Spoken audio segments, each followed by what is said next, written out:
Tom Haye dan Shane Patinama tidak masuk dalam daftar Garuda Calling pada bulan Maret tahun 2026 ini. Oke, assalamualaikum warahmatullahi wabarakatuh. Salam sejahtera buat kita semua. Salam Om Swastiastu, Namo Buddhaya. Ya, salam kebajikan, rahayu rahayu. Kembali lagi dengan gua Ahmad Puji Bayhaki, pecinta sepak bola Indonesia, baik timnas putri maupun putra, ya, tim kelompok Pur. Kali ini yang terdekat bahwa informasi adalah Garuda Calling, ya, diumumkan secara langsung oleh akun resmi PSSI di Instagram Tim Nasional Indonesia, dan tampaknya ada dua nama besar yang mengejutkan kita, Tom Haye dan juga Shane Patinama ini tidak dipanggil pada Garuda Calling bulan Maret kali ini. Kira-kira ada apa? Mari kita kupas tuntas semuanya di channel ini. Oke, yang pertama untuk daftar pemain di Garuda Calling ini sifatnya masih sementara, profesional ya. Masih ada kira-kira nanti ada yang masuk dan juga ada yang bakalan keluar. Dan sepertinya nanti yang menurut gue yang bakalan keluar adalah Miliano Yonatan yang tidak akan atau tersingkir dalam Garuda Calling kali ini karena pemain Excelsior ini sedang dalam kondisi cedera yang menyakitkan kemarin ya di pertandingan Eredivisie Belanda. Oke, dari penjaga gawang di sini memanggil 5 pemain ya PSSI. Coach Johan Jot Herman. Yang pertama ada Emil Audero, pemain Cremonese dari Serie A, bermain dengan sangat baik. Namun dalam beberapa pertandingan terakhir, ya beberapa bulan terakhir, 2 bulan terakhir, Emil ini timnya selalu mendapatkan kejebolan dan sehingga saat ini Cremonese berada di peringkat degradasi, zona degradasi, dan mudah-mudahan ini tetap yang penting bagi kita adalah mental bagi pemain dan buat pemain timnas Indonesia selalu bermain. Lalu yang kedua ada Martin Paes. Martin Paes ini setelah dari MLS pindah pemain Ajax Amsterdam dan sudah menjadi debut dan 2 kali caps dengan Ajax Amsterdam, dan pertandingan terakhir dia kalah 3-1 kalau nggak salah. Dan mudah-mudahan Martin Paes dalam keadaan yang bagus. Yang berikutnya adalah Nadeo Argawinata, pemain dari Borneo FC Samarinda. Mudah-mudahan tetap menjaga kebugarannya. Yang berikutnya ada Hernando Ari, pemain Persebaya Surabaya. Di pertandingan kemarin terakhir kejebolan 5 gol ya Hernando, karena Persebaya kalah atas Borneo FC di Liga 1. Yang berikutnya ada Cahya Supriyadi, pemain PSIM Yogyakarta. Ini juga pertandingan terakhir, dalam beberapa pertandingan terakhir Cahya Supriyadi juga memang cukup baik, namun juga memang performa timnya sedang kurang baik sehingga PSIM ini masih tertahan di papan tengah. Sangat sulit untuk merangsek ke lini ke papan atas. Itu untuk penjaga gawang. Dan untuk defender atau back di sini ada banyak pemain. Yang pertama kapten kita Jai Ijes ya, dalam performa yang sangat baik sekali. Bahkan Sassuolo berada di papan atas ya, antara transisi antara papan tengah dan juga papan atas. Ya, banyak penyelamatan yang krusial yang dilakukan oleh Jai Ijes pada saat bermain untuk Sassuolo. Yang berikutnya adalah Kevin Dix. Kevin Dix juga dalam beberapa pertandingan memang tidak dimainkan entah karena cedera atau larangan bermain di Borussia Mönchengladbach, tetapi di pertandingan terakhir Kevin Dix berhasil mencetak gol, dan juga pertandingan melawan Bayern Munchen kalah timnya Borussia Mönchengladbach kalah 4-1. Berikutnya ada Dean James ini pemain dari Go Ahead Eagle ya. Tentu sangat disayangkan Dean James beberapa bulan terakhir ini atau 1 bulan terakhir dalam performa yang kurang baik, bahkan dia selalu tidak mendapat jatah starter di timnya. Beda dengan di awal-awal musim, bahkan di musim sebelumnya Dean James selalu bermain di starter, tapi mudah-mudahan performanya dalam kondisi yang baik.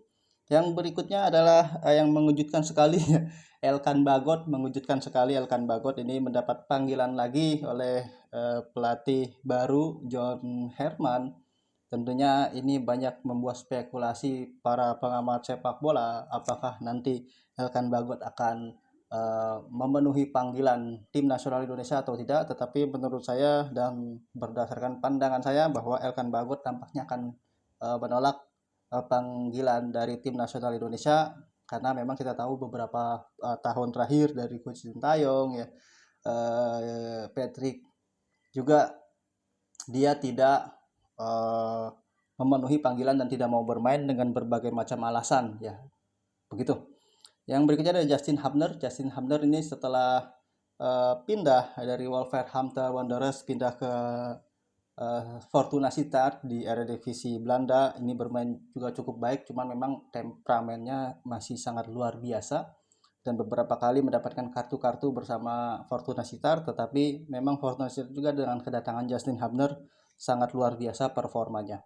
Berikutnya ada Nathan Choaon. Nathan Choaon pemain dari divisi 2 Belanda, yaitu Willem II, setelah dia pindah dari Swansea City. Namun kepergiannya atau pindahnya ke Willem II ini membawa dampak positif ya bagi Nathan karena selalu bermain reguler di timnya, dan timnya saat ini berada di zona playoff untuk promosi ke divisi atau Eredivisie.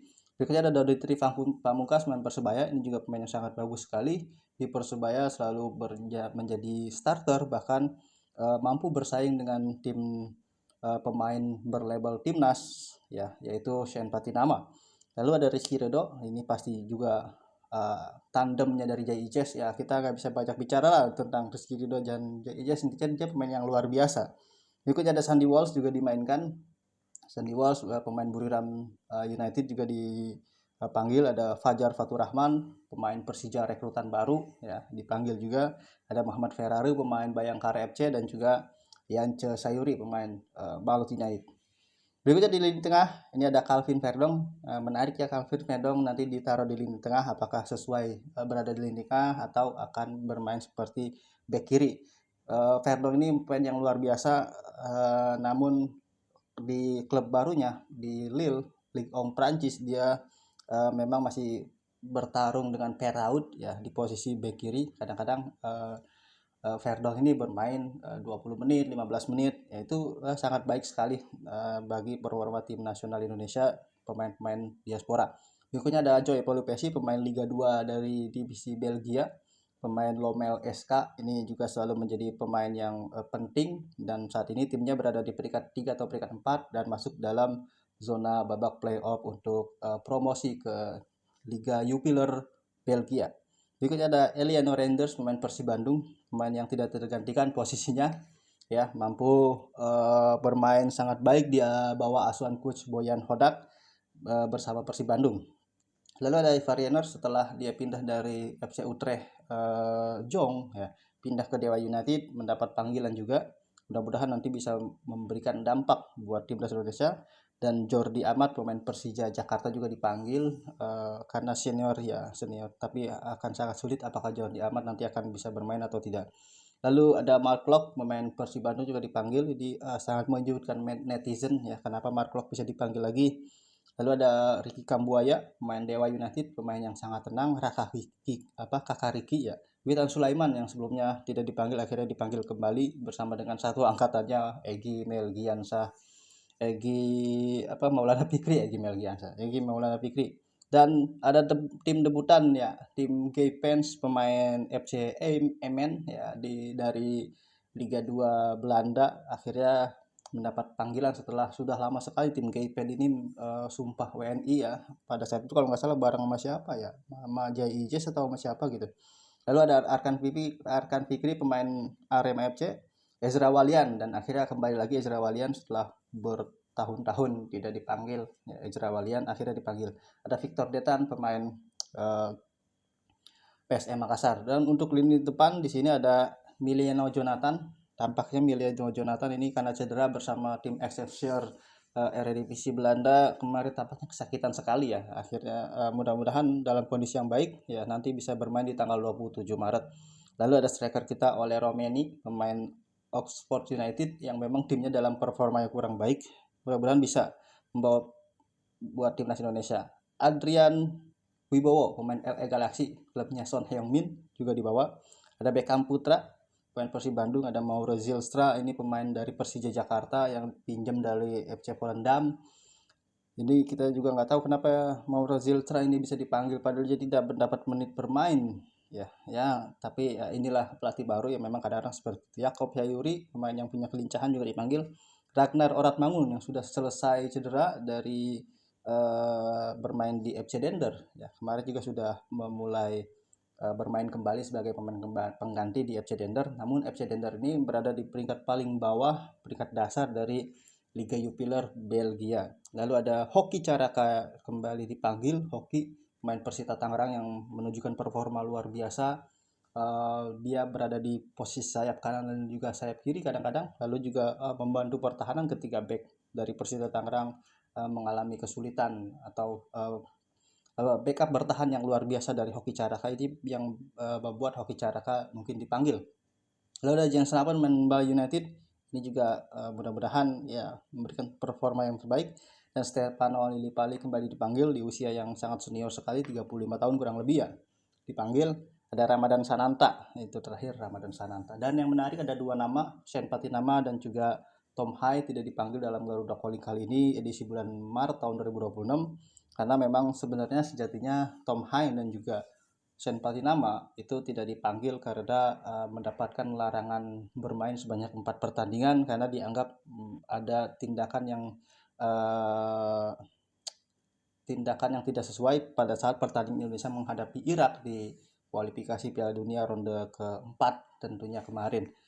Teman-teman silakan masukin aja pendapatnya di kolom komentar mengenai Garuda Calling kali ini, apakah Indonesia ini akan bisa mengalahkan Saint Kitts and Nevis di tanggal 27 Maret nanti, dan di tanggal 30 kita akan, kalau menang menghadapi Saint Kitts Nevis, kita akan menghadapi pemenang antara Bulgaria dan Solomon Island. Jadi ini adalah FIFA Series dari beberapa konfederasi. Solomon Island kita berharap bisa bertemu dengan Bulgaria dan kita bisa mengalahkan Saint Kitts and Nevis. Dan tentunya saya juga sangat yakin bahwa pertandingan debut John Herman akan bisa memenangkan ketika pertandingan Indonesia menghadapi Saint Kitts Nevis. Demikian dari gua. Wassalam.